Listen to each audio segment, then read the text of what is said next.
वाहिगुरु जी का खालसा वाहिगुरु जी की फतेह। धन गुरु ग्रंथ ਸਾਹਿਬ सच्चे पातशाह जी का पहला प्रकाश पुरब ਆਪਾਂ कुछ दिनों ਵਿੱਚ ਮਨਾਇਆ।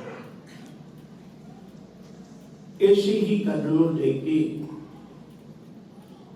ਆਪਾਂ ਇਹਨਾਂ ਦਿਨਾਂ ਵਿੱਚ ਇਸ ਵਿਚਾਰ ਨਾਲ ਸਾਂਝ ਪਾਵਾਂਗੇ।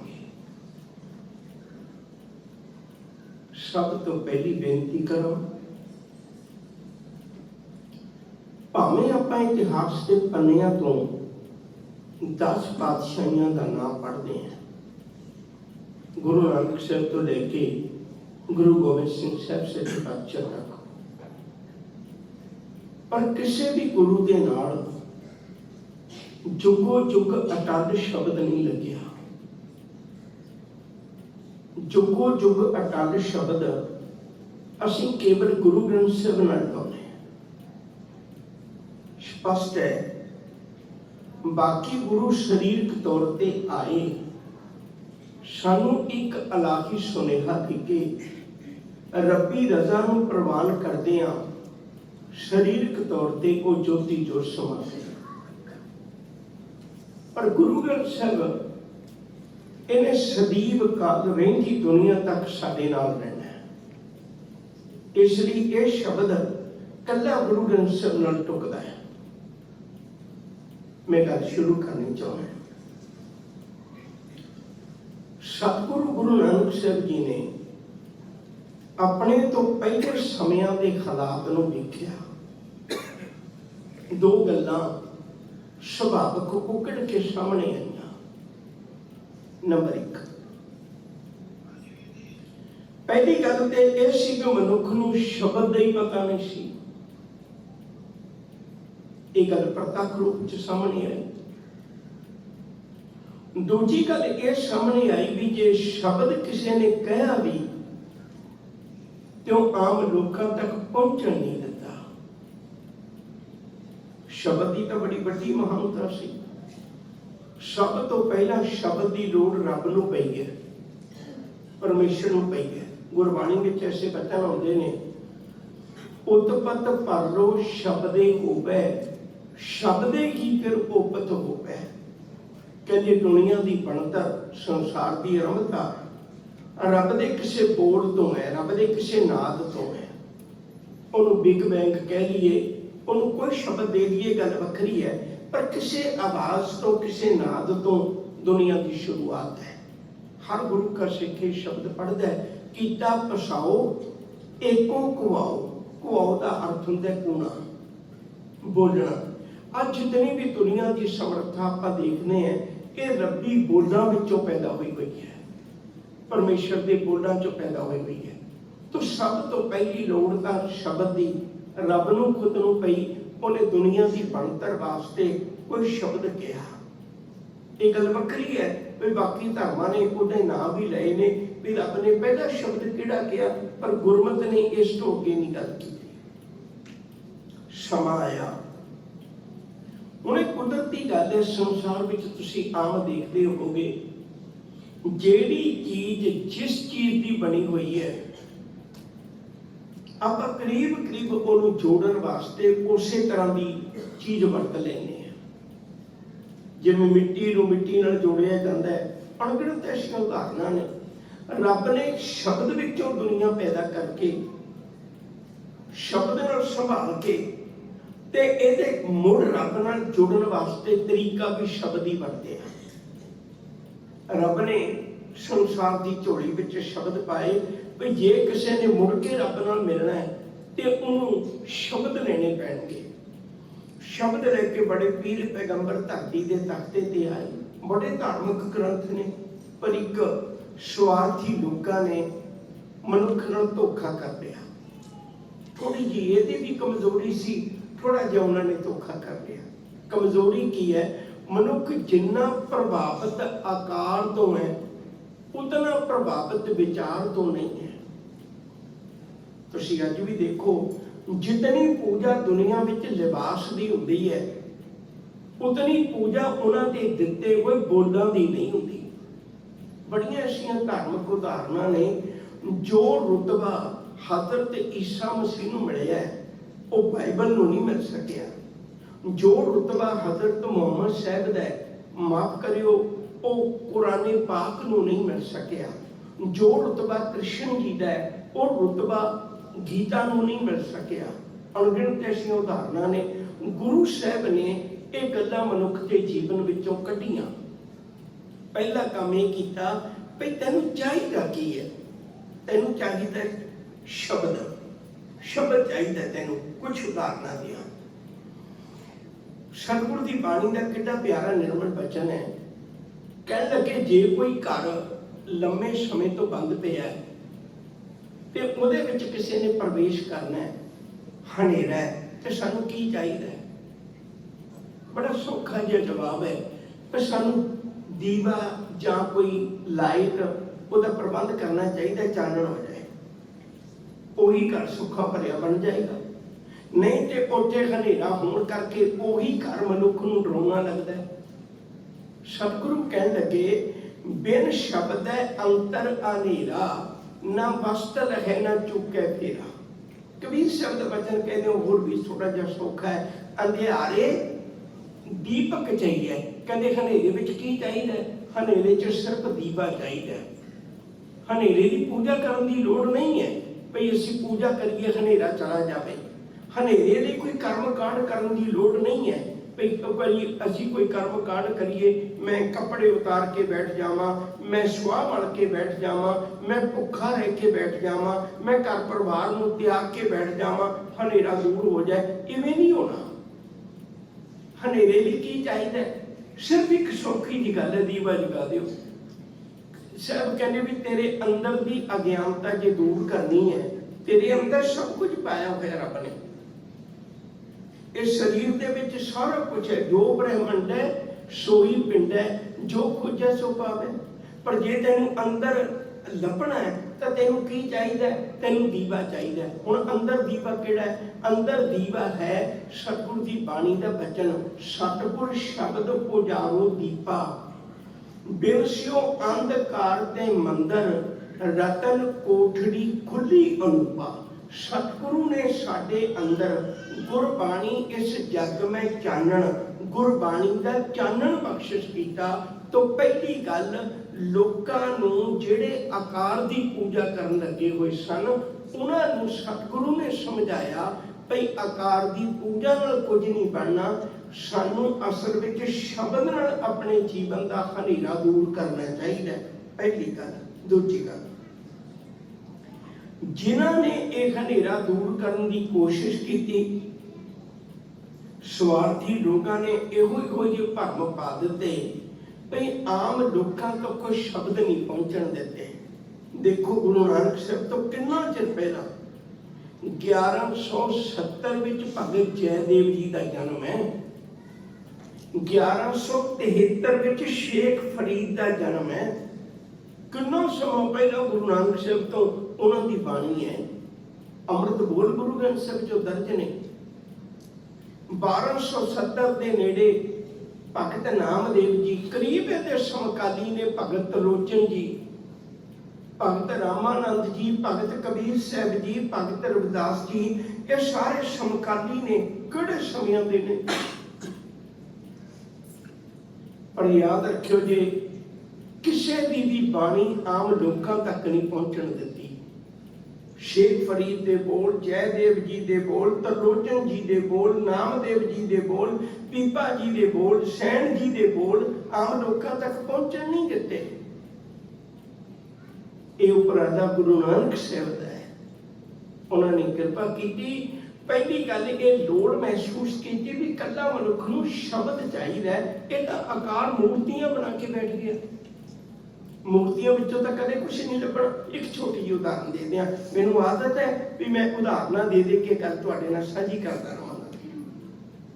तुहाडे चों कोई हाथ खड़ा करके कह दे मैनूं कोई इतराज नहीं होएगा भी तुसीं किसी अपने बच्चे नूं कहा होवे भी बेटे इन्नी जो मेहनत करदा है, तू किताबां पढ़दा है, समैस्टर अपना क्लीयर करदा है ते एग्जाम दिंदा है, इदों किते ज़्यादा चंगा नहीं तू अपने टीचर दी, उस्ताद दी, अपने प्रोफैसर दी एक फोटो खिंच के पा ले, अपने कोल रख ले, घर च ला ले, बैडरूम च ला ले। जो प्रोफैसर को नॉलेज है वो तेरे कमरे च नॉलेज आ जाएगी। कदे ऐसा होया तुसी किसी ने कहा अपने बच्चे को कोई अपने प्रोफैसर की फोटो खिंच के ले आ? नहीं, तुसी कहते हो नहीं बेटे पढ़, प्रोफैसर की फोटो ने कुछ नहीं करना। ये तेनों पढ़िया ही पास होना है, डॉक्टर बनना है, साइंटिस्ट बनना है, इंजीनियर बनना है, कोई भी टॉप की पोजीशन लेनी है तो तेनों पढ़ना ही पएगा।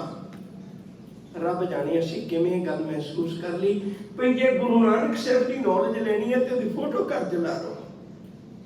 नहीं भलिया वो जे तू गुरु नानक साहब वर्गा बनना चाहना है, उसका पुत बनना चाहना, उसकी गोद च बैठना चाहना है तो तेनों पढ़ना ही पएगा बाणी नूं। बिना बाणी पढ़िया तेनों कलियां फोटोआं नाल पार उतारा नहीं होना। गुरु नानक साहब ने पहली गल ये देखी भी मनुख नूं जिस चीज़ की लोड़ है शब्द की, जिहदे तो दुनिया बनी है, जिहदे तो दुनिया चलती है, वो ते मनुख तक पहुंचण ही नहीं दिता। दूजा जिन्होंने शब्द किया सी उन्होंने इहो जिहे भरम पर्दे पा के ते मनुख तक उन्होंने भगत बाणी नूं भी दूर रखिया। हुण एक पहला वक्त है गुरु नानक साहब ने कृपा कर दी, उन्होंने शुरुआत की इस गल की, जिथे किते भी गल की उन्होंने गुरु शब्द नाल गल की है। उत्थे उन्होंने अपनी विचार नहीं कोई दी, अपनी कोई गल नहीं की।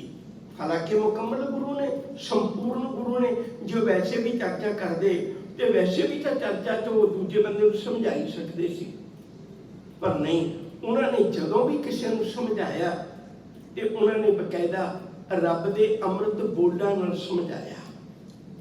वो भावें उन्होंने जीवन में कोई भी आया, अणगिणत लोग ने वो कोड़ी को समझाते ने गुरु शब्द नाल, वो वक्त के राजे बाबर नूं समझाते ने गुरु शब्द दे नाल, वो उस वेले दे किसी पखंडी ठग नूं समझाते ने शब्द दे नाल, वो उस वेले हरद्वार समझाते ने, जगन्नाथपुरी जाके समझाते ने शब्द दे नाल, वो मक्के की धरती से जाते ने शब्द के नाल समझाते ने, वो जोगियां नाल विचार चर्चा करते हैं। सिद्ध गोष्ठ गुरु ग्रंथ साहिब च अंकित है तो शब्द नाल विचार साझी करते हैं और बकायदा समझाते हैं भी भलिया जिन्ना चिर तेरे जीवन में शब्द ना आया तेरे सुआ मन के बैठण दे नाल कोई फर्क नहीं पैण लगा।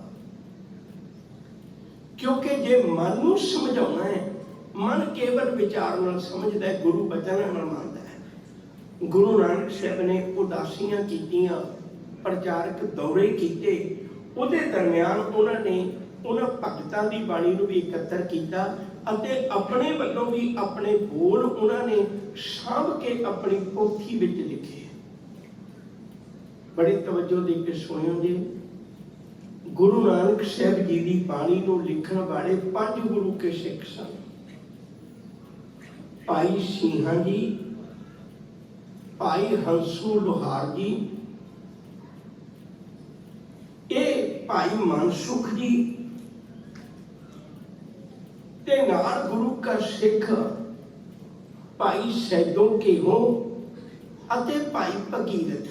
ये 5 गुरु के सिख सन जिहड़े गुरु नानक साहब जी की पवित्र बाणी नूं एक पोथी विच अंकित करते सन, पोथी विच लिखते सन। बहुता इतिहास में डिटेल नहीं मिलती भाई गुरु नानक साहब जी जदों उदासियां ते आप जाते सन, प्रचारक दौरियां ते जाते सन, तो उन्होंने कोल भी अमृतमई बाणी की पोथी हुंदी सी। इहदियां सानूं 2 गवाहियां मिलदियां ने। नंबर 1, आशा हथ किताब कच्छ कुजा माग मसुला धारी। कहते गुरु साहब जी एक पोथी अपने कोल रखते सन। दूजी उदाहरण है, पुछण गल ईमान दी काजी मुल्ला कट्ठे कोई, बड़ा सांग वरताया लख न सके कुदरत कोई। पुछण खोल किताब नूं हिंदू बड़ा के मुसलमान होई, बाबा आखे हाजियां शुभ अमला बाजो दोनों रोई। हुण तक दी विचार नूं मैं संखेप रूप च एक बार फिर तुहाडे सामने रखा। रब ने शब्द तो दुनिया बनाई, ਮੁੜ ਮਨੁੱਖ ਨੇ ਰੱਬ ਨਾਲ ਜੁੜਨਾ ਹੈ ਤੇ ਉਹਦੇ ਵੀ ਸ਼ਬਦ ਹੈ। ਪਰ ਸਵਾਰਥੀ ਲੋਕਾਂ ਨੇ ਮਨੁੱਖ ਨੂੰ ਫੋਟੋਆਂ ਜਾਂ ਤਸਵੀਰਾਂ ਜਾਂ ਮੂਰਤੀਆਂ ਨਾਲ ਜੋੜ ਦਿੱਤਾ, ਸ਼ਬਦ ਲੁਕੋਲੇ, ਕਿਉਂਕਿ ਉਹਨਾਂ ਦੀ ਆਪਣੀਆਂ ਦੁਕਾਨਦਾਰੀਆਂ ਨਹੀਂ ਸੀ ਚੱਲਦੀਆਂ ਨੇ। ਗੁਰੂ ਨਾਨਕ ਸਾਹਿਬ ਨੇ ਬੜੀ ਵੱਡੀ ਕਿਰਪਾ ਕੀਤੀ, ਮਨੁੱਖ ਨੂੰ ਮੁੜ ਸ਼ਬਦ ਨਾਲ ਜੋੜਨ ਵਾਸਤੇ ਇੱਕ ਤਾਂ ਸ਼ਬਦ ਦੀ ਵਡਿਆਈ ਦੱਸੀ ਵੀ ਸ਼ਬਦ ਵਿੱਚ ਏਡੀ ਵੱਡੀ ਤਾਕਤ ਹੈ। ਜੋਗੀਆਂ ਦਾ ਟੋਲਾ ਬੈਠਾ ਹੋਵੇ, ਉਹ ਤਰ੍ਹਾਂ ਤਰ੍ਹਾਂ ਦੀਆਂ ਕਰਾਮਾਤਾਂ ਕਰਦਾ ਹੋਵੇ, ਪਰ ਗੁਰੂ ਨਾਨਕ ਸਾਹਿਬ ਦੇ ਕੋਲ ਕੇਵਲ ਇੱਕ ਸ਼ਬਦ ਸੀ। ਭਾਈ ਗੁਰਦਾਸ ਜੀ ਦਾ ਬੜਾ ਪਿਆਰਾ ਬਚਨ ਹੈ, ਸ਼ਬਦ ਜਿੱਤੀ ਸਿੱਧ ਮੰਡਲੀ ਕੀਤੋਸ ਆਪਣਾ ਪੰਥ ਨਿਰਾਲਾ। ਸ਼ਬਦ ਨਾਲ ਸਮੁੱਚੀ ਸਿੱਧਾਂ ਦੀ ਮੰਡਲੀ ਨੂੰ ਜਿੱਤ ਲਿਆ, ਸਾਰੀ ਉਹਨਾਂ ਦੀ ਟੋਟੀ ਨੂੰ ਜਿੱਤ ਲਿਆ। ਸਿੱਧਾਂ ਦੀਆਂ ਇੰਨੀਆਂ ਕਰਾਮਾਤਾਂ ਸਭ ਕੁਝ ਕਿਸੇ ਕੰਮ ਨਾ ਆਈਆਂ। ਅਗਲੀ ਗੱਲ ਸਾਂਝੀ ਕਰਾਂ, ਗੁਰੂ ਨਾਨਕ ਸਾਹਿਬ ਜੀ ਨੇ ਆਪਣੀ ਸਮੁੱਚੀ ਹਯਾਤੀ, ਸਮੁੱਚੀ ਜ਼ਿੰਦਗੀ 'ਚ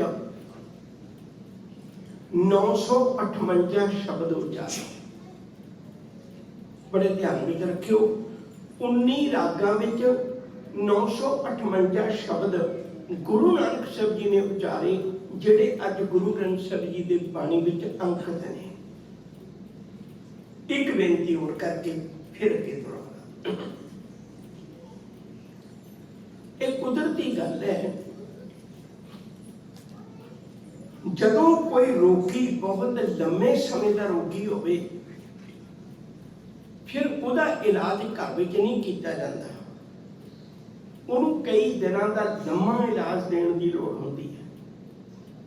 ਮਨੁੱਖਤਾ ਜਿੰਨੀ ਦੁਖੀ ਹੋਈ ਪਈ ਸੀ, ਗੁਰੂ ਨਾਨਕ ਸਾਹਿਬ ਨੇ ਇਹਦਾ ਲੰਮਾ ਇਲਾਜ ਕਰਨ ਵਾਸਤੇ 10 ਜਾਮੇ ਧਾਰਨ ਕੀਤੇ।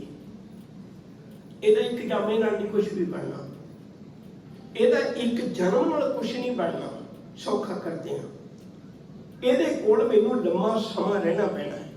ਤਾਂ ਗੁਰੂ ਨਾਨਕ ਸਾਹਿਬ ਨੇ ਕਿਰਪਾ ਕੀਤੀ, 10 ਜਾਮੇ ਧਾਰਨ ਕੀਤੇ। ਉਹਨਾਂ ਨੇ ਆਪਣੇ ਵੇਲੇ ਵਿੱਚ ਜਿਹੜੀ ਭਗਤ ਬਾਣੀ ਇਕੱਤਰ ਕੀਤੀ ਅਤੇ ਗੁਰੂ ਨਾਨਕ ਸਾਹਿਬ ਜੀ ਦੀ ਆਪਣੀ ਸਮੁੱਚੀ ਬਾਣੀ, ਉਹਨਾਂ ਨੇ ਕਿਰਪਾ ਕਰਕੇ ਗੁਰਗੱਦੀ ਦੇਣ ਵੇਲੇ ਉਹਨਾਂ ਨੇ ਉਹ ਸਾਰੀ ਬਾਣੀ ਗੁਰੂ ਅੰਗਦ ਸਾਹਿਬ ਜੀ ਨੂੰ ਅਰਪਣ ਕਰ ਦਿੱਤੀ। ਇੱਕ ਪਲ ਮੈਂ ਇੱਥੇ ਫਿਰ ਰੋਕਣਾ ਹੈ,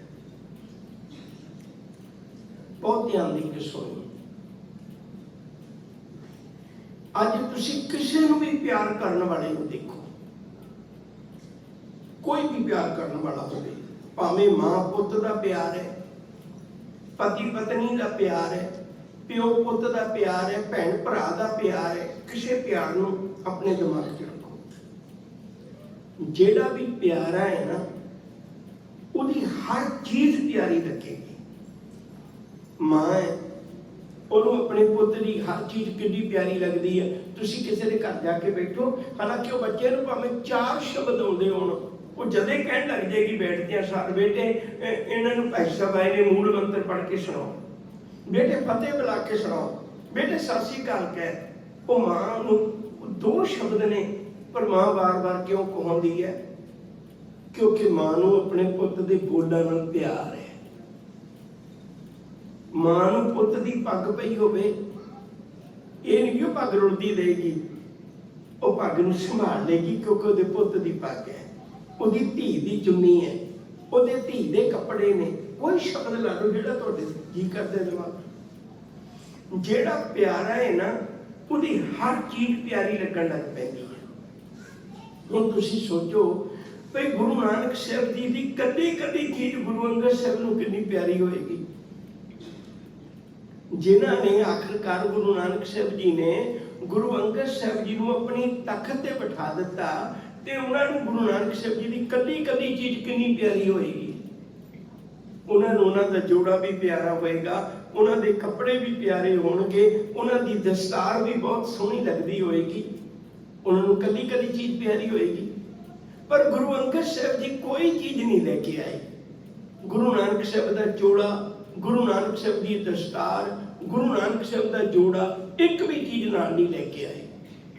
ਨਾਲ ਕੀ ਲੈ ਕੇ ਆਏ? ਇੱਕ ਅੱਧਾ ਸ਼ਬਦ, ਜਿਹੜੀ ਅੰਮ੍ਰਿਤਮਈ ਬਾਣੀ ਸੀ ਗੁਰੂ ਨਾਨਕ ਸਾਹਿਬ ਜੀ ਦੀ, ਅਤੇ ਭਗਤ ਬਾਣੀ ਇਕੱਤਰ ਕੀਤੀ ਹੋਈ ਸੀ, ਉਹ ਲੈ ਕੇ ਗੁਰੂ ਅੰਗਦ ਸਾਹਿਬ ਜੀ ਕਰਤਾਰਪੁਰ ਸਾਹਿਬ ਤੋਂ ਖਡੂਰ ਸਾਹਿਬ ਆ ਗਏ, ਤਾਂ ਕਿ ਕੱਲ ਕਿਸੇ ਭੁਲੇਖੇ ਵਿੱਚ ਸਿੱਖ ਕਿਸੇ ਕੱਪੜਿਆਂ ਨਾਲ, ਕਿਸੇ ਜੋੜਿਆਂ ਨਾਲ, ਕਿਸੇ ਦਸਤਾਰਾਂ ਨਾਲ, ਕਲੀਆਂ ਨਾਲ ਜੁੜ ਕੇ ਨਾ ਬੈਠ ਜਾਏ, ਸ਼ਬਦ ਲੁਕ ਨਾ ਜਾਏ, ਸ਼ਬਦ ਨਾਲ ਜੁੜ ਜਾਏ।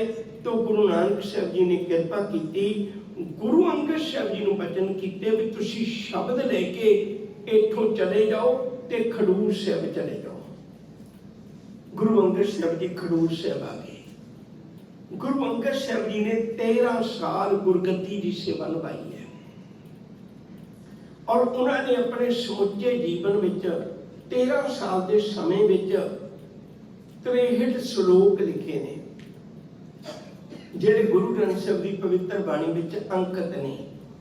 ਗੁਰੂ ਨਾਨਕ ਸਾਹਿਬ ਜੀ ਦੇ 958 ਸ਼ਬਦ, ਫਿਰ ਦੁਹਰਾਦੇ ਹਾਂ, ਗੁਰੂ ਅੰਗਦ ਸਾਹਿਬ ਜੀ ਦੇ 63 ਸ਼ਲੋਕ ਉਹਨਾਂ ਦੇ ਕੋਲ ਨੇ। ਹੁਣ ਪੋਥੀਆਂ ਹੋ ਗਈਆਂ ਦੋ, ਇੱਕ ਗੁਰੂ ਨਾਨਕ ਸਾਹਿਬ ਜੀ ਮਹਾਰਾਜ ਵਾਲੀ, ਦੂਜੀ ਗੁਰੂ ਅੰਗਦ ਸਾਹਿਬ ਜੀ ਮਹਾਰਾਜ ਵਾਲੀ। ਹੁਣ ਇਹਨਾਂ ਨੇ ਅੱਗੇ ਉੱਤਰਾਧਿਕਾਰੀ ਚੁਣਿਆ, ਗੁਰੂ ਅਮਰਦਾਸ ਜੀ ਆ ਗਏ। उन्होंने दोए अमृतमयी बाणी दीयां पोथियां गुरु अमरदास जी की झोली में पा दित्तियां ते नाल वचन कीता भी तुसीं खडूर साहिब तो बदल के गोइंदवाल साहिब चले जाओ। गोइंदवाल साहिब जान लग्या गुरु अमरदास जी पहले दो गुरुआं की बाणी ते भगत बाणी नाल लेके गोइंदवाल साहिब विखे आ गए।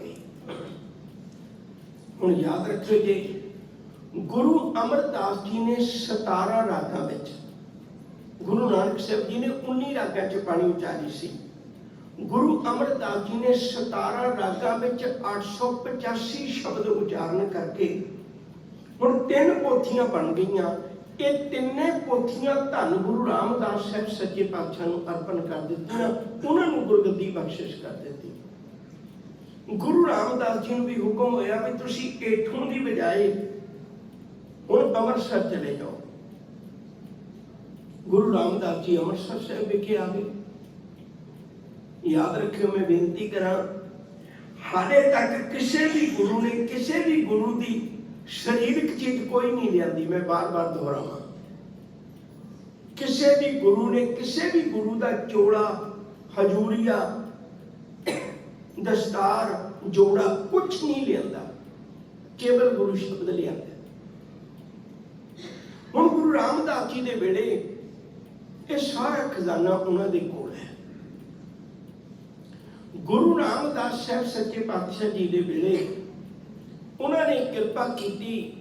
गुरु रामदास जी की बड़ी रहमत है। गुरु ग्रंथ साहिब च टोटली 31 राग ने, उन्होंने 23 राग, 19 राग गुरु नानक साहब जी महाराज वाले अते 11 होर राग गुरु रामदास जी ने उचारण करके उन रागां विच अमृतमयी बाणी 640 शब्द उस समुचा खजाना तैयार हो गया। फिर दोहरावां, 958 शब्द गुरु नानक साहब जी के, 63 श्लोक गुरु अंगद साहब जी के, 885 शब्द गुरु अमरदास जी के, 640 शब्द मुबारक ते गुरु रामदास जी के अते गुरु अर्जन पातशाह जी महाराज को सारी बाणी आ गई। हुण गुरु अर्जन पातशाह जी को जदों सारी बाणी आई तो उदों हुण बड़ा तवज्जो दे के समझना पैना। तो एक बारी मैं फिर पिछोकड़ में जाना है ताकि गल पकड़ में आ जाए। गुरु नानक साहब बेदी सन, जदों गुरगद्दी गुरु अंगद साहब नूं दित्ती, पर गुरु के पुत्तां ने भी बराबर गद्दी ला ली। सिख जगत नूं भुलेखा नहीं लग्या भाई गुरगद्दी गुरु अंगद साहब 63 ने, गद्दी हुण बेदियां कोल नहीं, गद्दी हुण 63 कोल है। स्पष्ट पता लग गया। गुरु अंगद साहब ने गुरगद्दी गुरु अमरदास जी ने दी, वो भले सन, पर गुरु अंगद साहब के पुत भी गद्दी ला के बैठ गए। सिख जगत ने फिर भी भुलेखा नहीं खादा, उन्होंने नकार दिता ਤੇ ਗੁਰੂ ਅਮਰਦਾਸ ਜੀ ਨੂੰ ਮੰਨ ਲਿਆ ਗੁਰੂ। ਕਿਉਂ? ਕਿਉਂਕਿ ਪਤਾ ਲੱਗਿਆ ਵੀ ਬੇਦੀਆਂ ਤੋਂ ਗੱਦੀ ਤ੍ਰਿਣਾ ਕੋਲ ਆ ਗਈ, ਤ੍ਰਿਣਾ ਤੋਂ ਚੱਲ ਕੇ ਭੱਲਿਆਂ ਕੋਲ ਆ ਗਈ। ਗੁਰੂ ਅਮਰਦਾਸ ਜੀ ਭੱਲੇ ਸਨ। ਹੁਣ ਮੁਸ਼ਕਲ ਬਣ ਗਈ। ਹੁਣ ਕੀ ਮੁਸ਼ਕਲ ਬਣੀ? ਹੁਣ ਗੁਰੂ ਰਾਮਦਾਸ ਜੀ ਦੇ ਦੋ ਪੁੱਤ ਨੇ, ਤਿੰਨ ਨੇ ਵੈਸੇ, ਮੈਂ ਤੀਜੇ ਦੀ ਗੱਲ ਨਹੀਂ ਕਰਨੀ, ਉਹਨਾਂ ਦੀ ਰੋਲ ਨਹੀਂ ਹੈ ਵਿੱਚ ਬਹੁਤਾ। ਬਾਬਾ ਪ੍ਰਿਥੀ ਚੰਦ, ਬਾਬਾ ਮਹਾਦੇਵ ਤੇ ਗੁਰੂ ਅਰਜਨ ਪਾਤਸ਼ਾਹ ਜੀ। ਬਾਬਾ ਮਹਾਦੇਵ ਨੂੰ ਛੱਡ ਲਈਏ। ਹੁਣ ਗੁਰੂ ਅਰਜਨ ਪਾਤਸ਼ਾਹ ਜੀ ਉਹ ਵੀ ਗੁਰੂ ਰਾਮਦਾਸ ਜੀ ਦੇ ਪੁੱਤਰ ਨੇ। ਗੁਰੂ ਰਾਮਦਾਸ ਛੋਟੀ ਹੈ। ਜਿਹੜਾ ਬਾਬਾ ਪ੍ਰਿਥੀ ਚੰਦ ਹੈ ਉਹ ਵੀ ਗੁਰੂ ਰਾਮਦਾਸ ਦਾ ਪੁੱਤਰ ਹੈ ਤੇ ਉਹ ਵੀ ਛੋਟੀ ਹੈ। ਹੁਣ ਨਕਲੀ ਗੱਦੀ ਵੀ ਛੋਟੀਆਂ ਕੋਲ ਹੈ, ਅਸਲੀ ਗੱਦੀ ਵੀ ਛੋਟੀਆਂ ਕੋਲ ਹੈ। ਹੁਣ ਪਹਿਚਾਣ ਨਹੀਂ ਆ ਰਹੀ, ਹੁਣ ਸਮਝ ਨਹੀਂ ਆ ਰਹੀ। ਸਿੱਖ ਜਗਤ ਨੂੰ ਭੁਲੇਖਾ ਪੈ ਜਾਂਦਾ। ਤਾਂ ਹੀ ਬਾਬਾ ਪ੍ਰਿਥੀ ਚੰਦ ਇਹਨਾਂ ਕਾਮਯਾਬ ਹੋ ਗਿਆ ਸੀ। ਜਿਹੜਾ ਕੋਈ ਪੁੱਛਦਾ ਵੀ ਗੱਦੀ ਕਿਹਨਾਂ ਕੋਲ, ਉਹ ਕਹਿੰਦਾ ਛੋਟੀਆਂ ਕੋਲ ਹੈ। ਭੁਲੇਖਾ ਲੱਗ ਗਿਆ। ਹੁਣ ਗੁਰੂ ਅਰਜਨ ਪਾਤਸ਼ਾਹ ਜੀ ਦੇ ਵੇਲੇ ਬਾਬਾ ਪ੍ਰਿਥੀ ਚੰਦ ਦਾ ਪੁੱਤ ਆਪਣੇ ਪਿਓ ਨੂੰ ਇੱਕ ਗੱਲ ਪੁੱਛਦਾ ਹੈ। ਬਾਬਾ ਪ੍ਰਿਥੀ ਚੰਦ ਦਾ ਪੁੱਤ ਆਪਣੇ ਪਿਓ ਨੂੰ ਇੱਕ ਗੱਲ ਪੁੱਛਦਾ ਹੈ। ਕਹਿਣ ਲੱਗਿਆ, ਪਿਤਾ ਜੀ ਤੁਸੀਂ ਗੁਰੂ ਰਾਮਦਾਸ ਜੀ ਦੇ ਵੱਡੇ ਪੁੱਤ, ਤੁਸੀਂ ਸੇਵਾ ਵੀ ਬਹੁਤ ਕਰਦੇ ਰਹੇ, ਕੋਲ ਰਹੇ, ਸਾਰਾ ਕੁਝ ਹੋਣ ਦੇ ਬਾਵਜੂਦ ਵੀ ਬਾਬੇ ਪ੍ਰਿਥੀ ਚੰਦ ਨੇ ਗੁਰੂ ਦਰਬਾਰ ਸਾਹਿਬ ਦੇ ਮੁਕਾਬਲੇ 'ਚ ਦਰਬਾਰ ਸਾਹਿਬ ਵੀ ਬਣਾ ਲਿਆ ਸੀ। ਤੁਸੀਂ ਦਰਬਾਰ ਸਾਹਿਬ ਵੀ ਬਣਾ ਲਿਆ, ਸਾਰਾ ਕੁਝ ਕਰ ਲਿਆ। ਬਾਬਾ ਸੱਤਾ ਬਲਵੰਡ ਜੀ ਤੋਂ ਕੀਰਤਨ ਵੀ ਕਰਵਾਉਣ ਲੱਗ ਪਏ, ਮਸੰਦ ਵੀ ਪੱਟ ਲਏ, ਪਰ ਤੁਹਾਨੂੰ ਗੁਰੂ ਕਿਉਂ ਨਹੀਂ ਮੰਨਿਆ ਸਿੱਖ ਸੰਗਤਾਂ ਨੇ? ਹੁਣ ਪ੍ਰਿਥੀ ਚੰਦ ਇੱਕ ਕਮਾਲ ਦੀ ਗੱਲ ਕਹਿੰਦਾ ਪੁੱਤ ਅਸਲ 'ਚ ਮੈਨੂੰ ਗੁਰੂ ਤਾਂ ਨਹੀਂ ਮੰਨਿਆ ਵੀ ਜਿਹੜੇ ਪਹਿਲੇ ਪੰਜ ਗੁਰੂ ਸਨ ਨਾ, ਗੁਰੂ ਨਾਨਕ ਸਾਹਿਬ ਜੀ, ਗੁਰੂ ਅੰਗਦ ਸਾਹਿਬ ਜੀ, ਗੁਰੂ ਅਮਰਦਾਸ ਜੀ, ਗੁਰੂ ਰਾਮਦਾਸ ਜੀ, ਗੁਰੂ ਅਰਜਨ ਪਾਤਸ਼ਾਹ ਜੀ, ਇਹ ਸਾਰੇ ਬਾਣੀ ਉਚਾਰਦੇ ਰਹੇ ਤੇ ਮੈਨੂੰ ਬਾਣੀ ਆਉਂਦੀ ਕੋਈ ਨਹੀਂ, ਜਿਹਦੇ ਕਾਰਨ ਕਰਕੇ ਮੈਨੂੰ ਉਹਨਾਂ ਨੇ ਨਕਲੀ ਕਰਕੇ ਦੁਰਕਾਰ ਦਿੱਤਾ ਤੇ ਇਹ ਅਸਲੀ ਵੱਖਰੇ ਰਹਿ ਗਏ। ਹੁਣ ਮਿਹਰਬਾਨ ਪ੍ਰਿਥੀ ਚੰਦ ਦਾ ਪੁੱਤ ਉਹ ਕਹਿੰਦਾ ਇਹ ਘਾਟ ਮੈਂ ਦੂਰ ਕਰਾਂਗਾ। ਹੁਣ ਮਿਹਰਬਾਨ ਜਿਹੜਾ ਪ੍ਰਿਥੀ ਚੰਦ ਦਾ ਪੁੱਤਰ ਹੈ, ਗੁਰੂ ਰਾਮਦਾਸ ਜੀ ਦਾ ਪੁੱਤਰ ਹੈ, ਉਹ ਗੁਰਬਾਣੀ ਦੇ ਮੁਕਾਬਲੇ 'ਚ ਨਕਲੀ ਬਾਣੀ ਉਚਾਰਨ ਲੱਗ ਪਿਆ। ਜਦੋਂ ਇਵੇਂ ਗੁਰੂ ਗ੍ਰੰਥ ਸਾਹਿਬ ਦੇ ਬਰਾਬਰ, ਗੁਰਬਾਣੀ ਦੇ ਬਰਾਬਰ ਨਕਲੀ ਬਾਣੀ ਉਚਾਰੀ ਜਾਣ ਲੱਗੀ ਤਾਂ ਗੁਰੂ ਅਰਜਨ ਪਾਤਸ਼ਾਹ ਨੇ ਵਿਚਾਰ ਕੀਤੀ ਵੀ ਮੈਨੂੰ ਇਹ ਸਮੁੱਚੀ ਬਾਣੀ ਸਾਂਭ ਲੈਣੀ ਚਾਹੀਦੀ ਹੈ, ਇਹ ਸਾਂਭ ਲੈਣੀ ਚਾਹੀਦੀ ਹੈ। ਇੱਥੋਂ ਗੱਲ ਸ਼ੁਰੂ ਹੋਈ ਗੁਰੂ ਗ੍ਰੰਥ ਸਾਹਿਬ ਜੀ ਦਾ ਸਰੂਪ ਬਣਨ ਲਈ, ਸਾਰੀ ਵਿਚਾਰਧਾਰਾ ਤਿਆਰ ਹੋਈ। ਹੁਣ ਐਸੀਆਂ ਬਹੁਤ ਉਦਾਹਰਨਾਂ ਮਿਲਦੀਆਂ ਨੇ ਜਿਹੜੀਆਂ ਸਾਨੂੰ ਇਸ ਪਾਸੇ ਵਾਲੇ ਪਾਸੇ ਗਿਆਨ ਦਿੰਦੀਆਂ ਨੇ। ਇੱਕ ਸਿੱਖ ਹੱਥ ਜੋੜ ਕੇ ਗੁਰੂ ਅਰਜਨ ਪਾਤਸ਼ਾਹ ਜੀ ਨੂੰ ਬੇਨਤੀ ਕਰਦਾ ਹੈ, ਇੱਕ ਸਿੱਖ ਬੋਲਿਓ ਜੋਰ ਕਰ, ਸਤਿਗੁਰ ਜੀ ਸੁਣ ਲੀਜੈ, ਪ੍ਰਿਥਿਆ ਆਦਿਕ ਅਪਰ ਬਹੁ, ਸੇ ਕਰਮ ਲਖੀਜੈ, ਆਪ ਬਨਾਵਤ ਸ਼ਬਦ ਬਹੁ, ਨਿਜ ਮਤ ਅਨੁਸਾਰੀ, ਗੁਰੂ ਨਾਨਕ ਕੋ ਨਾਮ ਸ਼ੁਭ ਧਰ ਦੇਤ ਮਝਾਰੀ। ਸਤਿਗੁਰੂ ਜੀ ਕੋ ਨਕਲੀ ਬਾਣੀ ਬਣਾਉਂਦੇ ਨੇ ਤੇ ਵਿੱਚ ਗੁਰੂ ਨਾਨਕ ਸਾਹਿਬ ਜੀ ਦਾ ਨਾਂ ਅੰਕਿਤ ਕਰ ਦਿੰਦੇ ਨੇ ਤੇ ਹੋ ਸਕਦਾ ਆਉਣ ਵਾਲੇ ਸਮੇਂ 'ਚ ਭੁਲੇਖਾ ਲੱਗੇ, ਤੁਹਾਨੂੰ ਕੋਈ ਫੈਸਲਾ ਲੈਣਾ ਚਾਹੀਦਾ ਹੈ। ਗੁਰੂ ਅਰਜਨ ਪਾਤਸ਼ਾਹ ਦੇ ਮਨ 'ਚ ਆਪਣੇ 'ਚ ਵੀ ਵਿਚਾਰ ਇੱਕ ਦਿਵਸ ਪ੍ਰਭ ਭਰਤੈ ਕਾਲ, ਦਇਆ ਭਰੇ ਪ੍ਰਭ ਦੀਨ ਦਿਆਲ, ਜੈਵਨ ਉਪਜੀ ਪ੍ਰਗਟਿਓ ਜਗ ਪੰਥ, ਤੇ ਕਾਰਨ ਕੀਜੈ ਅਬ ਗ੍ਰੰਥ। ਗੁਰੂ ਸਾਹਿਬ ਨੇ ਸੋਚਿਆ ਵੀ ਮੇਰੀ ਕੌਮ ਤਿਆਰ ਹੋ ਗਈ ਹੈ ਤੇ ਕੌਮ ਦੇ ਵਾਸਤੇ ਇੱਕ ਗ੍ਰੰਥ ਦਾ ਹੋਣਾ ਬਹੁਤ ਜ਼ਰੂਰੀ ਹੈ। ਇਹ ਗੁਰੂ ਅਰਜਨ ਪਾਤਸ਼ਾਹ ਜੀ ਨੇ ਸਾਰੀ ਤਿਆਰੀ ਕਰ ਲਈ। ਹੋਰ ਵੀ ਗਵਾਈਆਂ ਨੇ ਪਰ ਮੈਂ ਛੱਡਣ ਲੱਗਾ। ਹੁਣ ਗੁਰੂ ਅਰਜਨ ਪਾਤਸ਼ਾਹ ਜੀ ਨੇ ਭਾਈ ਗੁਰਦਾਸ ਜੀ ਨੂੰ ਬਚਨ ਕੀਤੇ ਵੀ ਤੁਸੀਂ ਕਿਰਪਾ ਕਰੋ ਆਪਾਂ ਅੰਮ੍ਰਿਤਮਈ ਬਾਣੀ ਦਾ ਗ੍ਰੰਥ ਤਿਆਰ ਕਰੀਏ। ਸਭ ਤੋਂ ਪਹਿਲਾਂ ਇਹ ਸਕੀਮ ਹੈ ਗੁਰੂ ਅਰਜਨ ਪਾਤਸ਼ਾਹ ਦੀ। ਸਭ ਤੋਂ ਪਹਿਲਾਂ ਦਰਬਾਰ ਸਾਹਿਬ ਬਣਾਇਆ 1577 1577 1577 ਵਿੱਚ ਅੰਮ੍ਰਿਤਸਰ ਦੀ ਨੀਂਹ ਰੱਖੀ ਗਈ। 1588 ਵਿੱਚ ਦਰਬਾਰ ਸਾਹਿਬ ਦੀ ਨੀਂਹ ਰੱਖੀ ਗਈ। 1601 ਵਿੱਚ ਦਰਬਾਰ ਸਾਹਿਬ ਤਿਆਰ ਹੋਇਆ। ਪਹਿਲਾ ਪ੍ਰਕਾਸ਼ ਕਰਨ ਦੀ ਤਿਆਰੀ ਕਰ ਲਈ ਹੈ ਗੁਰੂ ਅਰਜਨ ਪਾਤਸ਼ਾਹ ਜੀ ਮਹਾਰਾਜ ਨੇ। ਯਾਦ ਰੱਖੋ ਜੀ, ਦਰਬਾਰ ਸਾਹਿਬ 'ਚ ਕਿਸੇ ਗੁਰੂ ਦਾ ਸਰੀਰਕ ਤੌਰ ਤੇ ਕੋਈ ਸੰਬੰਧ ਨਹੀਂ ਹੈ। ਨਾ ਉੱਥੇ ਕਿਸੇ ਗੁਰੂ ਦਾ ਪ੍ਰਕਾਸ਼ ਹੋਇਆ, ਨਾ ਕਿਸੇ ਗੁਰੂ ਦਾ ਜੋਤੀ ਜੋਤ ਸਮਾਉਣਾ ਹੋਇਆ। ਉੱਥੇ ਦਰਬਾਰ ਸਾਹਿਬ ਨੇ ਐਸਾ ਕੋਈ ਨਹੀਂ ਵਰਤਿਆ ਸਰੀਰਕ ਤੌਰ ਤੇ। ਗੁਰੂ ਅਰਜਨ ਪਾਤਸ਼ਾਹ ਜੀ ਨੇ 1601 ਵਿੱਚ ਦਰਬਾਰ ਸਾਹਿਬ ਤਿਆਰ ਕਰ ਲਿਆ। ਹੁਣ ਭਾਈ ਗੁਰਦਾਸ ਜੀ ਨੂੰ ਬਚਨ ਕੀਤੇ ਭਈ ਆਪਾਂ ਗੁਰੂ ਗ੍ਰੰਥ ਸਾਹਿਬ ਬਣਾਉਣ ਦੀ ਤਿਆਰੀ ਕਰੀਏ। ਅਸੀਂ ਤਾਂ ਛੋਟੀ ਜਿਹੀ ਗੱਲ ਨਿਬੇੜ ਦਿੰਦੇ ਹਾਂ, ਪਰ ਇਹ ਬਹੁਤ ਲੰਮੀ ਗੱਲ ਹੈ। ਉਸ ਵੇਲੇ ਕਾਗਜ਼ ਜਿਹੜਾ ਉਹ ਦੋ ਥਾਵਾਂ ਤੇ ਬਣਦਾ ਸੀ। ਵੈਸੇ 704 ਸਨ ਵਿੱਚ ਚੀਨ ਵਾਲਿਆਂ ਨੇ ਪਹਿਲੀ ਵਾਰੀ ਪੇਪਰ ਬਣਾਇਆ ਸੀ, 704 ਸਨ ਵਿੱਚ। ਉਸ ਤੋਂ ਬਾਅਦ ਉਹ ਅਰਬੀਆਂ ਕੋਲ ਗਿਆ, ਅਰਬ ਮੁਲਕ ਵਾਲਿਆਂ ਦੇ ਕੋਲ। ਫਿਰ ਉਸ ਤੋਂ ਬਾਅਦ ਵਿੱਚ ਉਹ ਇੰਡੀਆ ਵਿੱਚ ਆਇਆ। ਇੰਡੀਆ 'ਚ ਦੋ ਥਾਵਾਂ ਤੇ ਪੇਪਰ ਤਿਆਰ ਹੁੰਦਾ ਸੀ, ਇੱਕ ਸਹਾਰਨਪੁਰ, ਇੱਕ ਕਸ਼ਮੀਰ। ਯਾਦ ਰੱਖੋ ਜੀ, ਗੁਰੂ ਅਰਜਨ ਪਾਤਸ਼ਾਹ ਜੀ ਨੇ ਕਸ਼ਮੀਰ ਵਾਲਾ ਪੇਪਰ ਮੰਗਵਾਇਆ ਕਿਉਂਕਿ ਬਹੁਤਾ ਵਧੀਆ ਸੀ। ਕਸ਼ਮੀਰ ਤੋਂ ਪੇਪਰ ਮੰਗਵਾ ਕੇ ਸਾਰੀ ਤਿਆਰੀ ਕਰਵਾਈ। ਤਿਆਰੀ ਕਰਵਾ ਕੇ ਜਿੱਥੇ ਰਾਮਸਰ ਹੈ, ਤੁਹਾਡੇ ਚੋਂ ਕੋਈ ਸ਼ਹਿਰ ਗਿਆ ਹੋਵੇ, ਪਾਵਨ ਸਥਾਨ ਰਾਮਸਰ, ਇਹ ਬਾਬਾ ਦੀਪ ਸਿੰਘ ਦੇ ਅਸਥਾਨ ਦੇ ਨਾਲ ਕੰਧ ਲੱਗਦੀ ਹੈ। ਉਸ ਰਾਮਸਰ ਦੇ ਵਿੱਚ ਗਹਿਰੇ ਦਰਖਤ ਹੁੰਦੇ ਸਨ, ਦਰਖਤਾਂ ਦਾ ਝੁੰਡ ਹੁੰਦਾ ਸੀ। ਗੁਰੂ ਅਰਜਨ ਪਾਤਸ਼ਾਹ ਜੀ ਨੇ ਇੱਥੇ ਸਾਰਾ ਪ੍ਰਬੰਧ ਕੀਤਾ, ਕਨਾਤਾਂ ਲਾਈਆਂ, ਸ਼ਮਿਆਨਾ ਲਾਇਆ, ਸਾਰੇ ਚੰਦੋਏ ਲਾਏ, ਸਭ ਕੁਝ ਪ੍ਰਬੰਧ ਕਰਕੇ ਤੇ ਭਾਈ ਗੁਰਦਾਸ ਜੀ ਨੂੰ ਬਚਨ ਕੀਤੇ ਵੀ ਤੁਸੀਂ ਬਾਣੀ ਲਿਖਣੀ ਹੈ। ਤੇ ਨਾਲ ਸਾਰੀਆਂ ਪੋਥੀਆਂ ਗੁਰੂ ਅਰਜਨ ਪਾਤਸ਼ਾਹ ਜੀ ਲੈ ਕੇ ਆਏ। ਯਾਦ ਰੱਖੋ ਜੇ, ਉਸ ਵੇਲੇ ਕਲਮਾਂ ਘੜ ਕੇ ਦੇਣ ਦੀ ਡਿਊਟੀ ਭਾਈ ਬੰਨੂ ਦੀ ਲੱਗੀ। ਕਲਮ ਘੜ ਕੇ ਦੇਣੀ ਬੜੀ ਵੱਡੀ ਕਲਾਕਾਰੀ ਹੈ। ਤੁਸੀਂ ਗੁਰੂ ਗ੍ਰੰਥ ਸਾਹਿਬ ਦੇ ਪਾਵਨ ਪਹਿਲੇ ਸਰੂਪਾਂ ਨੂੰ ਦੇਖੋ, ਉਹਦੇ 'ਚ ਕੋਈ ਅੱਖਰ ਤੁਹਾਨੂੰ ਮੋਟਾ ਜਾਂ ਪਤਲਾ ਨਹੀਂ ਮਿਲੇਗਾ, ਕਿਉਂਕਿ ਜਦੋਂ ਕਲਮ ਨਾਲ ਲਿਖਦੇ ਆ ਨਾ ਆਪਾਂ, ਤਾਂ ਇੱਕ ਪੇਜ ਲਿਖਦੇ ਆ, ਕਲਮ ਦਾ ਮੂੰਹ ਮੋਟਾ ਹੋ ਜਾਂਦਾ ਹੈ, ਫਿਰ ਮੋਟੇ ਅੱਖਰ ਪਾਉਣ ਲੱਗ ਜਾਂਦੀ। ਇੱਕ ਕਲਮ ਦੇ ਨਾਲ ਸਿਰਫ ਇੱਕੋ ਹੀ ਪੇਜ ਲਿਖਿਆ ਜਾਂਦਾ ਸੀ। ਉਹ ਕਲਮਾਂ ਭਾਈ ਬੰਨੋ ਘੜ ਕੇ ਦੇ ਰਹੇ ਨੇ।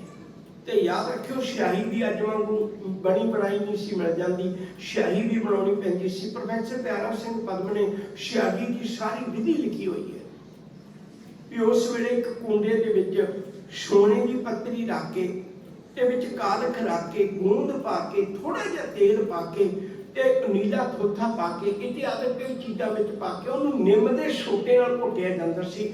20 ਦਿਨ ਸਿਆਹੀ ਘੋਟਣੀ ਪੈਂਦੀ ਸੀ, 20 ਦਿਨ, ਤਾਂ ਕਿ ਉਹਦੇ ਕਿਰਕਰਾਪਣ ਨਾ ਰਹਿ ਜਾਏ। 20 ਦਿਨ ਸਿਆਹੀ ਘੋਟ ਕੇ ਤਿਆਰ ਕੇ, ਨਿੰਮ ਦੇ ਘੋਟਣੇ ਨਾਲ ਇਸ ਲਈ ਪਈ ਇਸ ਲਿਖਤ ਨੂੰ ਕਦੇ ਮੁੜ ਕੇ ਕੀੜਾ ਨਾ ਲੱਗੇ, ਨਿੰਮ ਦੇ ਛੋਟੇ ਦਾ ਕਾਰਨ ਇਹ ਸੀ।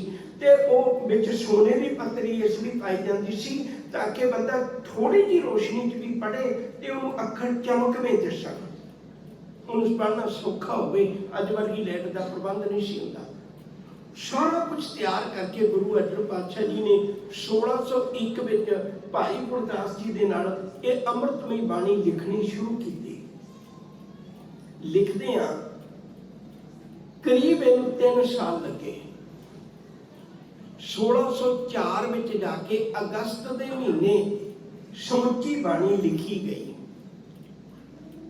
ਫਿਰ ਅੱਗੇ 15 ਦਿਨ ਲੱਗੇ, 2 ਹਫ਼ਤੇ ਲੱਗੇ ਗੁਰੂ ਗ੍ਰੰਥ ਸਾਹਿਬ ਜੀ ਦਾ ਇੰਡੈਕਸ ਤਿਆਰ ਕਰਨ ਲਈ। ਇਹਦੇ 2 ਤਰ੍ਹਾਂ ਦੇ ਇੰਡੈਕਸ ਨੇ ਗੁਰੂ ਗ੍ਰੰਥ ਸਾਹਿਬ ਜੀ ਦੇ, ਤੁਸੀਂ ਪੜ੍ਹਦੇ ਹੋਵੋਗੇ, ਸ਼ਾਇਦ ਕਿਸੇ ਨੇ ਦਰਸ਼ਨ ਕੀਤੇ ਹੋਣ। ਤਤਕਰਾ ਜਿਹਨੂੰ ਆਪਾਂ ਪੰਜਾਬੀ 'ਚ ਕਹਿੰਦੇ, 2 ਤਰ੍ਹਾਂ ਦਾ ਤਤਕਰਾ ਹੈ। ਇੱਕ ਹੈ 31 ਰਾਗਾਂ ਦਾ ਤਤਕਰਾ, ਵੀ ਕਿਹੜਾ ਰਾਗ ਕਿੱਥੋਂ ਸ਼ੁਰੂ ਹੁੰਦਾ ਹੈ, ਇੱਕ ਇੰਡੈਕਸ ਉਹ ਹੈ। ਦੂਜਾ ਇੰਡੈਕਸ ਉਹ ਹੈ ਜਿਹੜਾ ਗੁਰੂ ਗ੍ਰੰਥ ਸਾਹਿਬ ਜੀ ਦੇ ਹਰ ਇੱਕ ਸ਼ਬਦ ਦੀ ਪਹਿਲੀ ਪੰਕਤੀ ਉਹ ਲਿਖੀ ਹੋਈ ਹੈ ਤੇ ਨਾਲ ਪੇਜ ਨੰਬਰ ਲਿਖਿਆ ਹੋਇਆ ਹੈ। दो तरह के इंडैक्स ने गुरु ग्रंथ साहब जी की पवित्र बाणी में। ये सारा तैयार करके गुरु अर्जन पातशाह जी महाराज ने भाई गुरदास जी को लिखवा के ते बचन किया। उदों 1 सितंबर की दिन आने वाला है, समझ लो 31 अगस्त को सारी तैयारी हो गई। 1 सितंबर को अमृत वेले गुरु अर्जन पातशाह जी महाराज के सिख संगतां समेत रामसर जी का मैं जिक्र तुहाडे नाल हुणे कीता है। रामसर के कंढे तो ते बाबा बुढ़ा जी नूं बेनती की कि तुसीं गुरु ग्रंथ साहब का स्वरूप लेके आओ। बाबा बुढ़ा जी ने गुरु ग्रंथ साहब जी का स्वरूप अपने शीश ते रखिया ते खलो गए। चौर साहब का प्रबंध पहला किया सी, गुरु अर्जन पातशाह जी ने चौर साहब करना शुरू किया ते बाबा बुढ़ा जी खलोते ने। गुरु अर्जन पातशाह जी कहने लगे भी बाबा जी तुरो। बाबा बुढ़ा जी कहने लगे भी सतगुरु अज कोई नवी गल शुरू होनी है। अगे गुरु तुरदा है ते पिछे मैं तुरदा है हमेशा। गुरु ते अगे तुरदा है ना, तुसी अगे तुरदे हो ते मैं पिछे तुरदा है। सिख के पिछे तुरेगा। अज तुसी मेरे पिछे खलोते हो ते मैनू कहदे हो तुरो। गुरु अर्जन साहब जी ने बड़ा कीमती बोल किया सी, अज सानू अपने पल्ले बन लेना चाहिए पुट के। गुरु अर्जन साहब जी ने बचन आखे सन, कहन लगे बाबा जी जे अगे गुरु तुरदा है ना ते अज जिहड़ा तुहाडे शीश उत्ते है ना, ये मेरा भी गुरु है। तुसी अगे तुरो, मैं पिछे चौर करदा तुरां। अज किते साडी कौम, मैं हैरान है इस गल्लों। मैं छोटी जी उदाहरण देन लगा, आपां मैं भी कृष्टी, तुसी भी कृष्टी हो। साडे बच्चों नूं 2 दिन कोई गल समझाई जाए, तीजे दिन फिर गलती करे, असीं गुस्से हो जाने। चौथे दिन, 5वें दिन, तो कई बार तो ऐसा भी हो सकता है कोई प्यो इहो जिहा होवे जिहड़ा अपने पुੱਤ ਨੂੰ बेदखल कर दिंदा भी मैं रोज कहना है, गल ही नहीं मनदा। हुण आपां रोज खलो के पढ़ने हैं, रोज खलो के पढ़ने हैं। आज्ञा भई अकाल की तबे चलायो पंथ। अगली लाइन की है, सब सिखण को हुक्म है गुरु मानियो ग्रंथ। ये गुरु अर्जन पातशाह ने कहा कि भी मेरा भी ये गुरु है, ये गुरुआं दा गुरु है, गुरबाणी गुरुआं दा गुरु है ते ये मेरा भी गुरु। तुसी अगे चलो बाबा जी। ते जे सिख रोज पढ़दा भी सब सिखण को हुक्म है गुरु मानियो ग्रंथ, फिर कबरां ते किवें मत्था टेक लैंदा है, फिर देहधारियां नूं किवें मत्था टेक लैंदा है, फिर किवें किसे दरख्तां दी पूजा करता है। गुरु ते रोज कहंदा है, रोज गुरु के चरणों में असीं बैठ के ये गल सुनते, विचारते, पढ़ते, खड़े होकर मेरे को कहना पढ़ते। हर रोज पता नहीं कितनी बारी अरदास होंदी है ते कितनी बारी ये शब्द दोहराया जाता है। मैं अपनी गल बनावां, गुरु ग्रंथ साहब जी का स्वरूप लेके आ गए दरबार साहब के अंदर ते उत्थे सारा प्रबंध किया होया, उत्थे सारा प्रबंध किया होया।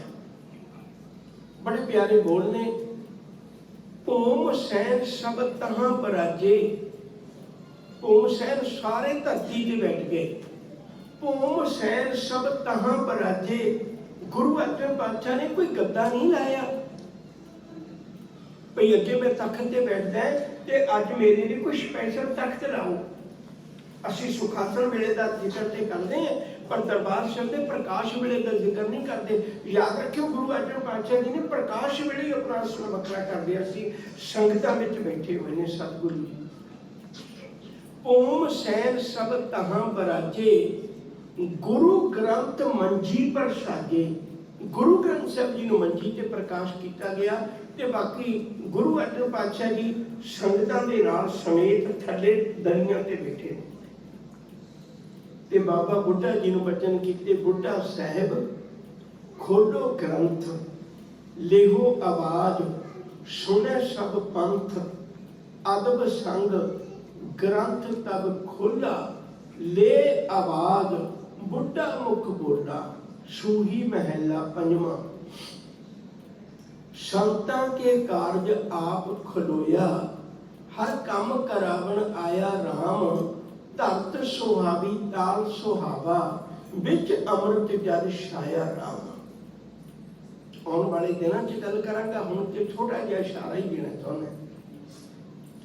सूही महला पंजवां दसदा है कि सूही राग दा नाम है ते ये अमृत बोल जिहड़े अगे पढ़न लगे हो गुरु अर्जन पातशाह दे ने। ते अज मेरे वर्गा जदों भाई साहब हुक्मनामा लै रहे होंदे ने, चैन नहीं आउंदा, हुक्मनामे तो भी अगली पंक्ति बोलण नूं असीं भजदे हां। हुक्मनामा ले रहे होंदे ने, वो भाई साहब जी अगली पंक्ति पढ़नी होंदी है, पर असीं उस तो भी अगे बोल दिंदे हां। गुरु अर्जन पातशाह तेरी बाणी का उस दिन हुक्मनामा आया ते गुरु अर्जन पातशाह नाल नाल नहीं बोले, बकायदा उन्होंने सुनिया भी ये अमृत बोल रब दा मेरे प्रति की हुक्म है।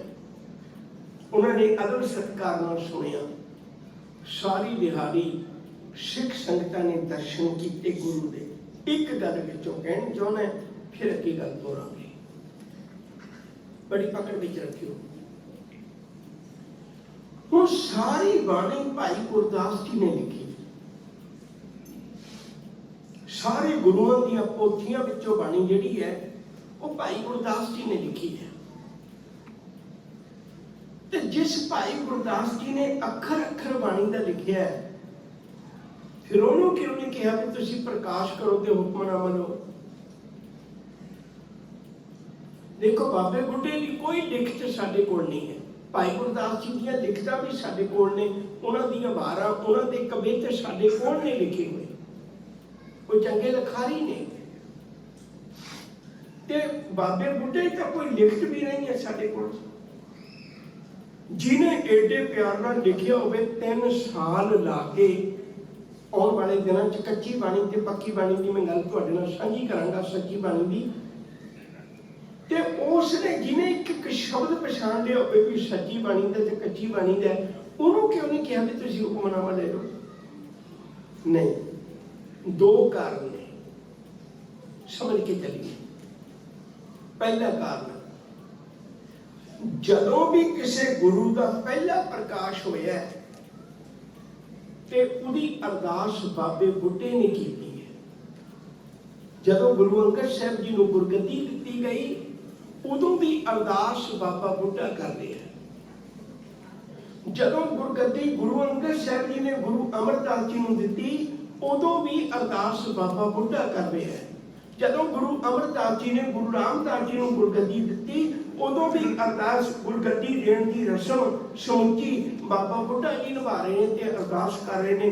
जदों गुरु रामदास जी ने गुरु अर्जन पातशाह को गुरगद्दी दी, उदों भी पहली अरदास बाबे बुढ़े ने की ते गुरु अर्जन पातशाह ने आख्या, बाबा बुढ़ा जी पहली अरदास पहला प्रकाश तुसीं करते रहे हो, ते अज भी गुरु ग्रंथ साहिब का पहला प्रकाश तुसीं करो। पहला कारण। दूजा कारण, सिख की झोली च एक बड़ी प्यारी बात पाई, जदों दा बाणी नूं विचारना है, जदों बाणी नूं समझना है, उदों तेरी अख होवे भाई गुरदास वर्गी, धोखा ना खावेगी, बाणी दे अर्थ कोई गलत ना कर जाए। जदों तक बाणी नूं विचारे, समझे, सोचे, उदों तेरी सोच, सुरत, बिरत, अख तेरी भाई गुरदास जी वर्गी होनी चाहिए है। पर जदों तू बाणी नूं वरतावे, उदों तेरा विहार बाबे बुढ़े वर्गा प्यारा चाहिए। उदों मेरा ज्ञान नहीं करता, खुशकी होवेगी मेरा ज्ञान, उदों तेरे अंदर प्रेम भावना बाबे बुढ़े वर्गी होवे, ताकि सिख संगत उहदे विचों लाहा ले सके, तेरे कोल जीवन का तजर्बा होवे। तीजा कारण, ये गल याद रखियो जे, दरबार साहिब भी 5 गुरुआं दी देन, गुरु ग्रंथ साहिब भी जिहड़ा गुरु अर्जन पातशाह वेले तैयार होया, वो भी 5 गुरुआं दी देन। ते याद रखियो जिहड़ा विच हैड ग्रंथी बिठाया ना बाबा बुढ़ा, वो भी 5 गुरुआं दी देन है। गुरु नानक साहिब दे वेले तो चले आ रहे बाबा बुढ़ा। गुरु ग्रंथ साहिब भी 5 गुरुआं दी देन, गुरु अर्जन पातशाह जी तक दरबार साहिब भी 5 गुरुआं की देन, उत्थे 5 गुरुआं के मुबारक चरण पे हुए ने। ते बाबा बुढ़ा भी 5 गुरुआं की घाट कड़ी हुई है, जिन्होंने गुरु ग्रंथ साहिब की गोद में बिठाया। अगला कारण, जे गुरु ग्रंथ साहिब की गोद में गुरु अर्जन पातशाह जी बैठ जाते तो अज देहधारियां ने गल चला लेनी सी भी गुरु की गोद में बैठने वाला तो गुरु ही हुंदा है। अज वैसे नकली बाबे नहीं सामभते तो नकली गुरु किवें सामभे जाने सन। गुरु अर्जन पातशाह गुरु ग्रंथ साहिब की गोद च नहीं बैठे हो सकते। दूजी गल, गुरु अर्जन पातशाह जी ने कृपा की, गुरु नानक साहिब के परिवार में कोई नहीं बिठाया, ताकि ये ना सोचण भी ये खजाना कले बेदियां दा है। गुरु अंगद साहिब के परिवार में नहीं बिठाया, किते ये ना सोचण भी ये खजाना केवल त्रिना दा है। गुरु अमरदास के परिवार में कोई नहीं बिठाया, ये ना लोग सोचण, ये ना अंदाजा लाउण भी कले भड्डे ही कब्जा करके बैठ जाण। छोटियां चों भी कोई नहीं बिठाया गुरु अर्जन पातशाह जी ने, ताकि ये ना सोचण भी ये उत्ते कब्जा केवल ते केवल छोटियां दा है। उन्होंने बाबे बुढ़े नूं बिठा दिता। हुण ना ते गुरु ग्रंथ साहिब बेदी है, ना त्रेण है, ना सोढी है, ना भल्ले है। ते इसे तरह याद रखो जी, बाबा बुढ़ा भी ना ते वो बेदी है, ना वो त्रेण है, ना वो भल्ला, ना वो सोढी है। जिवें दा गुरु ग्रंथ साहिब सी उवें दा जीवन घड़िया होया बाबे बुढ़े दा उन्होंने गोद विच बिठाया। शाम का वक्त हो गया, सिख संगतां सारी दिहाड़ी दर्शन करदियां रहियां और गुरु अर्जन पातशाह जी महाराज ने बधाइयां देंदियां रहियां। केवल गुरु तेग बहादुर साहब जी की बाणी तो बिना बाकी सारी बाणी गुरु अर्जन पातशाह जी महाराज ने अंकित कर दी। एक बार फिर दोहरावां, 958 शब्द गुरु नानक साहब जी दे, 63 श्लोक गुरु अंगद साहब जी दे, 885 शब्द गुरु अमरदास जी दे, 640 शब्द गुरु रामदास जी दे, ते 2312 शब्द गुरु अर्जन पातशाह जी दे। उन्होंने सब तो वधिक बाणी है। 2312 शब्द गुरु अर्जन पातशाह जी दे, 775 शब्द भगत बाणी दे, 123 भट्टां दे सवैये ਅਤੇ ਕੁਝ ਗੁਰੂ ਕੇ ਸਿੱਖਾਂ ਦੀ ਬਾਣੀ ਜਿਵੇਂ ਬਾਬਾ ਸੱਤਾ ਬਲਵੰਡ ਜੀ ਦੇ ਅੰਮ੍ਰਿਤਮਈ ਬਾਣੀ ਵਿੱਚ ਉਹਨਾਂ ਦੀ ਵਾਰ ਦਰਜ ਹੈ। ਉਹ ਬਚਨ ਸਾਰੇ ਮਿਲਾ ਕੇ ਕੇਵਲ ਗੁਰੂ ਤੇਗ ਬਹਾਦਰ ਸਾਹਿਬ ਜੀ ਦੇ 116 ਬਚਨਾਂ ਤੋਂ ਬਿਨਾ ਬਾਕੀ ਸਾਰੀ ਬਾਣੀ ਤਿਆਰ ਕਰ ਲਈ। ਔਰ ਇਹਦੇ ਜਿੰਨੇ ਵੀ ਹੈਡਿੰਗ ਨੇ ਉਹ ਗੁਰੂ ਅਰਜਨ ਪਾਤਸ਼ਾਹ ਨੇ ਦਿੱਤੇ, ਨਹੀਂ ਯਾਦ ਰੱਖੇ। ਗੁਰੂ ਨਾਨਕ ਸਾਹਿਬ ਜੀ ਦੀ ਪੋਥੀ ਵਿੱਚ ਮਹੱਲਾ ਪਹਿਲੇ ਨਹੀਂ ਲਿਖਿਆ ਹੋਇਆ। ਜਿਹੜੇ ਅੱਗੇ ਹੈਡਿੰਗ ਨੇ ਨਾ ਉਹ ਉਹਨਾਂ ਨੇ ਨਹੀਂ ਲਿਖੇ ਹੋਏ। ਇਹ ਹੈਡਿੰਗ ਗੁਰੂ ਅਰਜਨ ਪਾਤਸ਼ਾਹ ਜੀ ਨੇ ਦਿੱਤੇ ਨੇ, ਕਿਉਂਕਿ ਸੰਪਾਦਕ ਉਹ ਨੇ। ਮੈਂ ਗੱਲ ਨੇੜੇ ਰੱਖਣੀ ਚਾਹੁੰਦਾ। ਅਗਲੀ ਗੱਲ ਬਹੁਤ ਧਿਆਨ ਵਿੱਚ ਪਕੜ ਕੇ ਰੱਖਿਓ। ਜੇ ਤੁਹਾਡਾ ਧਿਆਨ ਲਾਮੇ ਵੀ ਹੈ ਤਾਂ ਵੀ ਉਹਨੂੰ ਆਵਾਜ਼ ਮਾਰਿਓ। ਹੁਣ ਇਹ ਤੇ ਇਤਿਹਾਸ ਵਿੱਚੋਂ ਵਾਰ-ਵਾਰ ਜ਼ਿਕਰ ਮਿਲਦਾ ਹੈ। एक पोथी गुरु नानक साहब जी थी, एक गुरु अंगद साहब जी सी, एक गुरु अमरदास जी दी, गुरु रामदास जी दी, गुरु अर्जन पातशाह जी। पर अज उन्हां पोथियां विचों साडे कोल एक भी नहीं। इतिहास ते चुप है, उहदी चुप विचों सानूं जवाब नहीं मिलता। पर अंदाजा ला सकने आपां भाई गुरु अर्जन पातशाह जी ने महान परोपकार कीता है। ਉਹ ਸਾਰੀ ਬਾਣੀ ਦੀਆਂ ਜਿਹੜੀਆਂ ਕੱਲੇ ਕੱਲੇ ਗੁਰੂ ਦੀਆਂ ਪੋਥੀਆਂ ਸੀ ਉਹ ਸਾਡੇ ਤੱਕ ਨਹੀਂ ਪਹੁੰਚੀਆਂ। ਸਾਡੇ ਤੱਕ ਗੁਰੂ ਗ੍ਰੰਥ ਸਾਹਿਬ ਹੀ ਪਹੁੰਚੇ ਹੈ। ਜਿਵੇਂ ਅੱਜ ਵੀ ਲੋਕ ਆਪਣੀਆਂ ਆਪਣੀਆਂ ਜ਼ਾਤਾਂ ਦੇ ਨਾਂ ਤੇ ਗੁਰਦੁਆਰੇ ਬਣਾਈ ਬੈਠੇ ਨੇ ਨਾ, ਤਾਂ ਉਹਨਾਂ ਨੇ ਆਪਣੀਆਂ ਆਪਣੀਆਂ ਜ਼ਾਤਾਂ ਬਰਾਦਰੀਆਂ ਦੇ ਨਾਂ ਤੇ ਪੋਥੀਆਂ ਖੋਲ੍ਹ ਕੇ ਬੈਠ ਜਾਣਾ ਸੀ। ਤੇ ਅੱਜ ਵਾਂਗੂ ਇਹ ਧਰਮਸ਼ਾਲਾ ਅੱਜ ਵਾਂਗੂ ਹੋ ਇਕੱਤਰ ਮਿਲੋ ਮੇਰੇ ਭਾਈ, दुबदा दूर करो ले बनाए, हर नामे के होवो योरी गुरुमुख बैसो सभा बिछाए। हो सकता है उदों बेदी जिहड़े ने ਉਹ ਤਿਰਣਾ ਨੂੰ ਮੁੜ ਕੇ ਅੰਦਰ ਨਾ ਵੜਨ ਦੇਣ। ਭਈ ਜਿਵੇਂ ਗੁਰੂ ਤੇਗ ਬਹਾਦਰ ਸਾਹਿਬ ਜੀ ਨੂੰ ਅੰਦਰ ਨਹੀਂ ਸੀ ਵੜਨ ਦਿੱਤਾ, ਤੇ ਹੋ ਸਕਦਾ ਉਦੋਂ ਵੱਖੋ ਵੱਖਰੀਆਂ ਪੋਥੀਆਂ ਵਾਲੇ ਵੱਖੋ ਵੱਖਰੇ ਧਾਰਮਿਕ ਸਥਾਨ ਬਣਾ ਕੇ ਬੈਠ ਜਾਂਦੇ। ਗੁਰੂ ਅਰਜਨ ਪਾਤਸ਼ਾਹ ਦਾ ਮਹਾਨ ਪਰਉਪਕਾਰ ਹੈ ਸਾਡੇ ਉੱਤੇ। कोई भी पोथी सानू नहीं मिलती, सानू केवल गुरु ग्रंथ साहिब का स्वरूप ही मिलता है, जिहड़ा गुरु अर्जन पातशाह जी महाराज ने तैयार करवाया सी। सितंबर की 1 तारीख नूं 1604 ਦੇ ਵਿੱਚ ਉਦੋਂ ਪਹਿਲਾ ਪ੍ਰਕਾਸ਼ ਦਰਬਾਰ ਸਾਹਿਬ ਦੇ ਅੰਦਰ ਹੋਇਆ ਸੀ। ਸਾਰੀ ਦਿਹਾੜੀ ਤੋਂ ਬਾਅਦ ਬਾਬਾ ਬੁੱਢਾ ਜੀ ਹੁਣ ਬੇਨਤੀ ਕਰਨ ਲੱਗੇ, ਪਰ ਸਤਿਗੁਰੂ ਜੀ ਇਹਦਾ ਸੁਖਾਸਨ ਕਿੱਥੇ ਕਰਨਾ? ਹੁਣ ਇਹਦੀ ਗੱਲ ਧਿਆਨ ਨਾਲ ਸੁਣੋ। ਆਉਣ ਵਾਲੇ ਦਿਨਾਂ ਚ ਆਪਾਂ ਕਦੀ ਕਦੀ ਗੱਲ ਨੂੰ ਵਿਚਾਰਾਂਗੇ। ਯਾਦ ਰੱਖਿਓ ਜੀ, ਜਿਹੜਾ ਦਰਬਾਰ ਸਾਹਿਬ ਹੈ ਨਾ, ਉਹਦਾ ਸਰੋਵਰ ਹੈ ਜਿਹੜਾ, ਉਹ ਗੁਰੂ ਰਾਮਦਾਸ ਜੀ ਨੇ ਪਟਵਾਇਆ ਸੀ। ਉਹਨੂੰ ਪੱਕਾ ਗੁਰੂ ਅਰਜਨ ਪਾਤਸ਼ਾਹ ਨੇ ਕਰਵਾਇਆ। ਪੂਰਨ ਤਾਲ ਖਟਾਇਆ ਭਾਈ ਗੁਰਦਾਸ ਜੀ ਦੇ ਬੋਲ ਨੇ, ਪੱਕਾ ਗੁਰੂ ਅਰਜਨ ਪਾਤਸ਼ਾਹ ਨੇ ਕਰਵਾਇਆ ਸੀ। ਔਰ ਉਹ ਵਿਚਾਰ ਇੱਕ ਇੱਕ ਗੱਲ ਸਾਨੂੰ ਬਹੁਤ ਵਿਚਾਰਨ ਵਾਲੀ ਹੈ। ਉੱਥੇ ਟਿਕਟਾਂ ਵੀ ਬੜੀਆਂ ਕਮਾਲ ਦੀਆਂ ਲੱਗੀਆਂ ਨੇ, ਪਰ ਅੱਜ ਗੱਲ ਉਲਝ ਜਾਏਗੀ, ਮੈਂ ਆਉਣ ਵਾਲੇ ਦਿਨਾਂ 'ਚ ਸਾਂਝੀ ਕਰਾਂਗਾ। ਤੇ ਜਿਹੜਾ ਦਰਬਾਰ ਸਾਹਿਬ ਦਾ ਸਰੋਵਰ ਹੈ ਨਾ, ਉਹ ਗੁਰੂ ਅਰਜਨ ਪਾਤਸ਼ਾਹ ਜੀ ਨੇ ਪੱਕਾ ਕਰਵਾ ਦਿੱਤਾ, ਖੁਦਵਾਇਆ ਉਹਨੂੰ ਗੁਰੂ ਰਾਮਦਾਸ ਜੀ ਨੇ ਸੀ। ਹੁਣ ਉਹਦੇ ਵਿੱਚ ਵਿਚਕਾਰ ਜਿਹੜਾ ਦਰਬਾਰ ਸਾਹਿਬ ਬਣਾਇਆ ਹੋਇਆ ਨਾ, ਅੰਦਰ ਦਰਬਾਰ ਸਾਹਿਬ ਜਿਹੜਾ ਬਣਾਇਆ ਹੋਇਆ, ਅਸਲ ਵਿੱਚ ਉਹਦਾ ਨਾਮ ਦਰਬਾਰ ਸਾਹਿਬ ਹੈ। ਗੋਲਡਨ ਟੈਂਪਲ ਵੀ ਨਹੀਂ ਹੈ, ਹਰਮੰਦਰ ਸਾਹਿਬ ਵੀ ਨਹੀਂ ਹੈ। ਉਹ ਜਿਹੜਾ ਦਰਬਾਰ ਸਾਹਿਬ ਵਿੱਚ ਬਣਾਇਆ ਹੋਇਆ ਨਾ, ਤੇ ਉਹਦੀ ਜਿਹੜੀ ਮਿੱਟੀ ਪੁੱਟੀ ਸੀ, ਆਖਰਕਾਰ ਇੱਥੇ ਨੀਂਹ ਬੜੀ ਗਹਿਰੀ ਪੁੱਟੀ ਹੋਈ ਹੈ, ਤੇ ਉਹਦੀ ਜਿਹੜੀ ਨੀਂਹ ਪੁੱਟੀ, ਉਹ ਜਿਹੜੀ ਮਿੱਟੀ ਹੈ ਨਾ, ਜਿੱਥੇ ਅੱਜ ਕੱਲ੍ਹ ਅਕਾਲ ਤਖਤ ਸਾਹਿਬ ਹੈ, ਇੱਥੇ ਸੁੱਟੀ ਗਈ ਸੀ।